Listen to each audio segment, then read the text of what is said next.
So, while most of the GOPs are busy trying to ramp up deportation of brown-skinned human beings,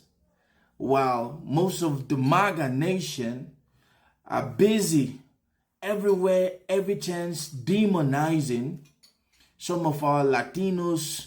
brothers and sisters, there is something which just took place to show the world and to show America that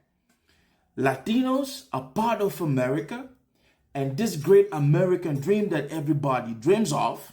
it is nothing, absolutely nothing without the Latino family.